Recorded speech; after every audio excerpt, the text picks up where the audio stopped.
Hi everybody and welcome back to Small Caliber Arms Review. I'm Richard and today I want to introduce you to the upper limit of Small Caliber Arms Review.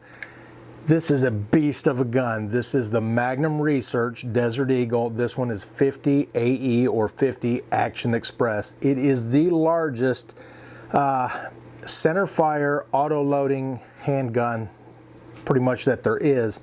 This thing is a beast. It's a beautiful beast, and we're going to get this thing out on the range. But first I'm going to show you how this thing breaks down, then we'll take it out there and give it a few shots and see how it does. Alright, this monster here is huge. I do have the magazine out. The chamber is clear. It is empty. So what we're going to do is take this thing down. Now we'll go ahead and lock the slide back. You got a little button on this side right at the front edge of the trigger guard there. What we're going to do is we're going to go on the back side here and push that up a little bit, and then we're going to roll that little pin to the front there. Now what that'll do is that'll let the slide and the barrel and everything come loose. So what you want to do now is take and gently hold on to it, let that slide go forward. The barrel will come off there, and then the slide will come off the front. There's your recoil springs and your two action rods there. You got a little pin on the front here. Now this is a massive beast, and it's so massive that it actually has a rotating locking bolt, really similar to an AR-15 style or one of those scary black rifle styles. It's got this massive bolt up here, and your slide actually works as like the bolt carrier. Now normally if you're going to clean it, this is probably really as far as you need to take it down. We're going to go ahead and take the firing pin, the bolt out, because like an AR-15 it's going to get dirty in there, so we want to get that cleaned up too. Now to take this off, the first thing you're going to want to do is get this little piece out of the back here, and you got to depress the firing pin because that's what holds that lock in there. So you'll want to get a little screwdriver, and it's about the only tool you're going to need, just a little precision screwdriver, and push the back of that firing pin in, and then slide that plate down a little bit. Keep your finger over the top there because there's a spring in there, and you don't want it to go flying across the room.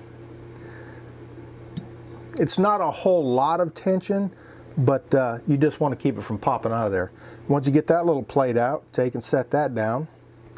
You can pull your firing pin right out of the back, and there's that little spring that was putting a little tension on it there. And then to take the bolt out, there's a couple different ways you can do it, but what we're going to do is you got this little plunger on the side here. We're going to push that down, and we're going to push the bolt in there some. And you got this little piece right down here, and it should drop right out, but hold your finger on that bolt so it doesn't come flying out. Take that pin out of there, and then let the bolt come up some, and watch that plunger because it's got a spring behind it that's going to want to shoot out of there. So you got that plunger, you got this spring with a little clip on the back of it there, and then you can go ahead and take the bolt out. You can get inside here and clean all this out because that bolt has to push in and rotate. That's what locks this thing up and allows you to fire such a big, large caliber round in it. You can clean the bolt up. You've got your extractor right here. You can take that out. I'd really caution against that unless you're pretty familiar with it. There is a little spring and everything underneath there, and you can take that out, but you should be able to clean this up. All right, once you got everything torn apart, you can go ahead and get it all wiped down and everything, get it cleaned up and lubed up, and then get it put back together.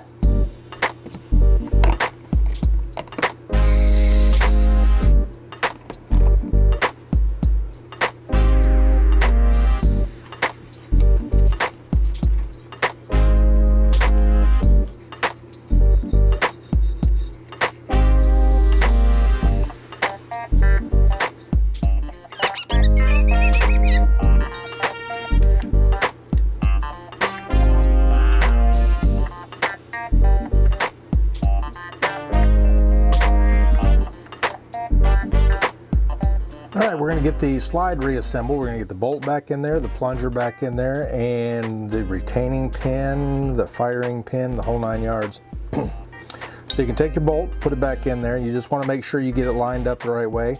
Your extractor was about the 11 o'clock position, and the ejector was about the 5 o'clock position. So it should look something like that. And then get the plunger spring back in there. There's a little half moon side out there that goes up against the bolt. And then your plunger also is kind of a half moon shape, and it's got a hole in it for the spring. Be careful, you don't want to send it flying across the room. Once you've got it down in there, go ahead and hold it all the way in there. You'll have to let it back out some because where this pin goes in there, you'll see there's a cutout in the side of the bolt, and you want to pull that back till that gets lined up. And you should be able to put it right back in there. Everything's got some pretty tight tolerances on it, so it's got to be exactly where it needs to be. There's not a lot of slop in it. All right, once you got that in there and got it rotated the right way, you should be able to let off the bolt and the plunger and then get your firing pin put back in there. Like I said, it'll only go in one way. We'll get the spring back on it first. And your firing pin actually keeps that pin from rotating, so it won't come back out. You'll know if you got it in wrong because it won't push in far enough to get your plate back on there. Now you're going to want to watch it. You're going to have to hold that in there and then get your little plate here back on it. There is a tiny, tiny spring in there, and that needs to go down, and you need to be really careful with it.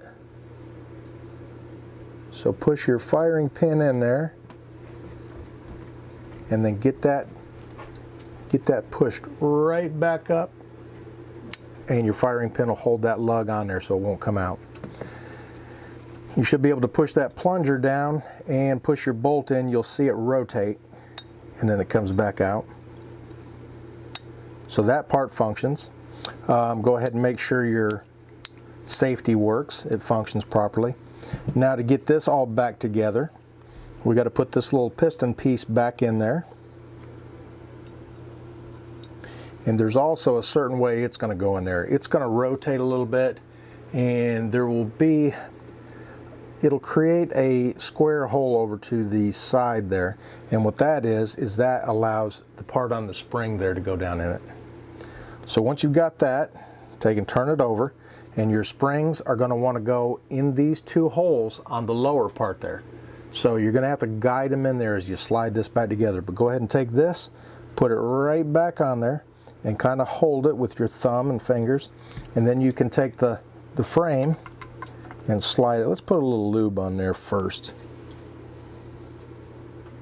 It does not take much, at least not of the frog lube anyways. Get it on the spots where it's shined up and there's a little wear on it. It takes a very, very small amount of this stuff. And go ahead and hold that down. That'll keep everything from falling apart while you're guiding it back together. And then you'll want to turn it over and look down in there just to make sure you've got those lined up.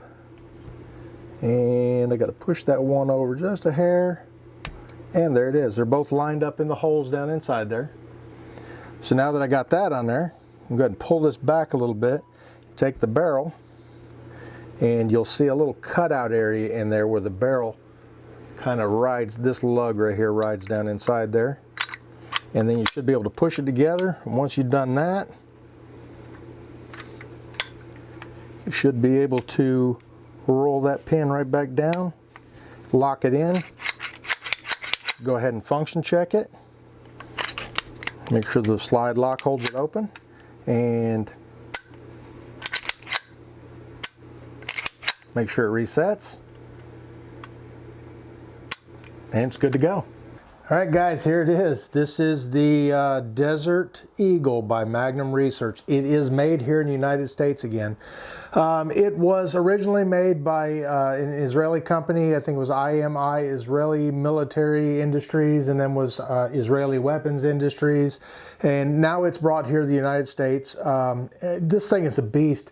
But it's not a brand new gun either. It's been around since the late 70s, early 80s. I think 82 was probably when it went into production, but I guess there's patents from 1979. This thing is a monster. We've all watched those videos on YouTube where, you know, someone's out there shooting one of these and then smack. You know, I hope I'm not one of those guys, but anyways, we're gonna get this thing loaded up. Now, it is a beast. It is kind of hard to get to that magazine release there. It's such a massive grip on this thing. So anyways, we'll pop the magazine out and we'll go ahead and get some rounds loaded up here. Now there's not a whole lot of options for ammunition for this. This is Hornady ammunition. This is This is a defensive ammunition. It's 50 AE, 300 grain XTP. Now these are a hollow point, kind of a segmented hollow point. So I mean, it's a big round, and they are big deadly round anyways. This is it. This is the biggest center fire semi-auto hand cannon you're going to get your hands on. Now this box of ammo here, 20 rounds of this Hornady, it's like 32 bucks. So it is not cheap ammo. It's not a cheap gun either. It's a really well-made gun, and they're kind of run probably between $1,500 to $1,800 range. So they're not inexpensive, and they're not inexpensive to shoot either.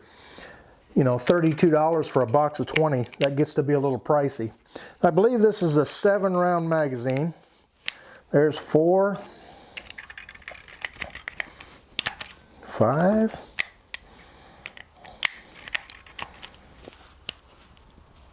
6,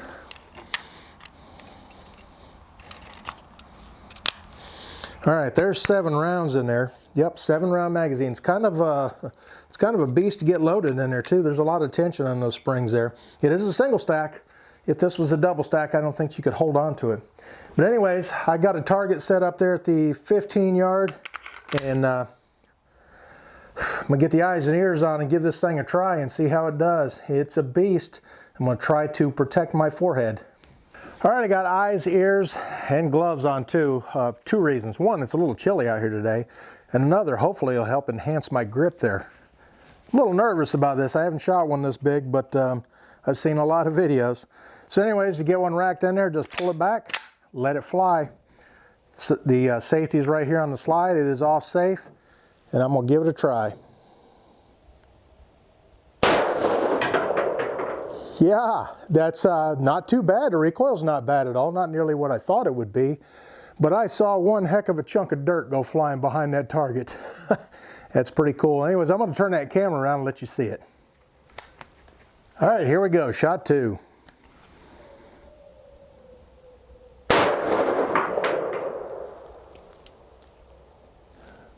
The dirt is still falling. Let's take out that water bottle right there.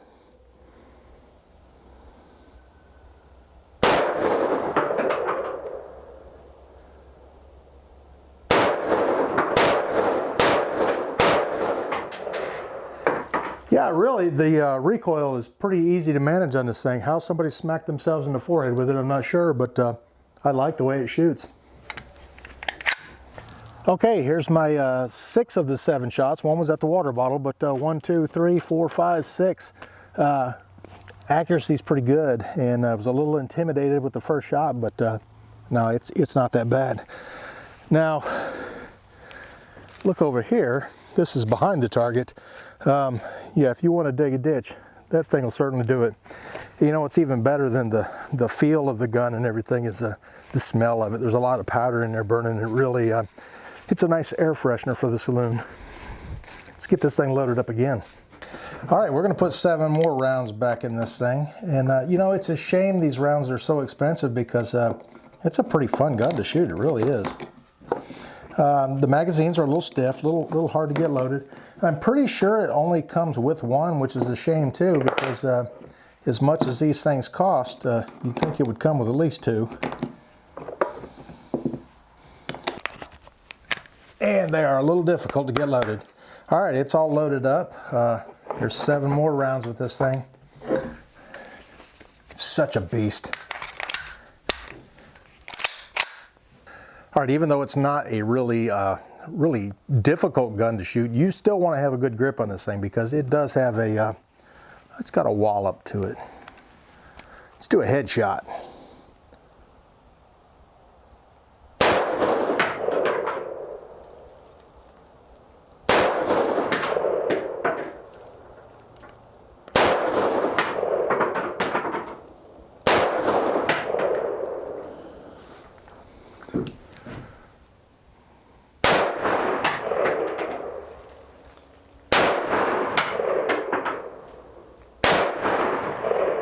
Even pretty manageable with one hand, not too bad. And one of the things you'll definitely want to do with this gun is if you decide to go ahead and buy you one, this is a loaner, so it's not mine, but you definitely want to keep these brass because, you know, at a buck, $1.50, whatever they are a shot, it's pretty pricey. So you'll want to get the stuff to reload these if you can, because it'll definitely save you a lot of money. It's a big bullet, it's a big gun, it's big money to shoot one too. All right, guys, there is the Desert Eagle in 50 AE or 50 Action Express. It is a beast of a gun, but it's really not a bad shooter at all. I'm glad I didn't smack myself in the forehead with it, but man, it's a beautiful gun. Now, this is available in all different kind of finishes too. You can get it in the traditional black or blued or whatever. This one's stainless. I think you can get them in a chrome plated. You can even get it in the 24 karat gold plated with tiger stripes on it. I'm not too sure I like the looks of those, but it is a really awesome gun. Can you still carry this? It better be in the winter time, because summertime it might be hard to hide something like this. But I tell you what, as far as a personal defense gun, whew, man, this thing is a beast. It's pretty impressive. I have no doubt that it'll do what it's supposed to do if you can manage to control it and everything. And who knows, when you whip this thing out and point it at a threat, they might just be impressed by, you know, it being a Desert Eagle and stop right then. I know I would. I don't want one pulled on me. Anyways, it's a beautiful gun. It's a nice gun. It's got a really nice finish to it.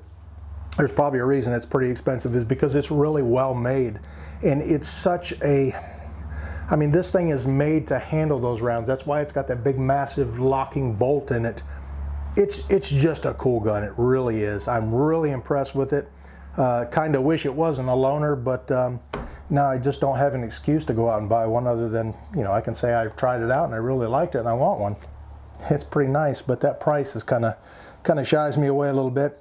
Anyways, I'm going to get this thing back inside, get it cleaned up again. I thank you for joining me and taking a look at the 50 Desert Eagle 50 Action Express. If you could, hit this button up here to check out some of my other videos. Hit this button right here to subscribe if you haven't already. And thanks for watching Small Caliber Arms Review.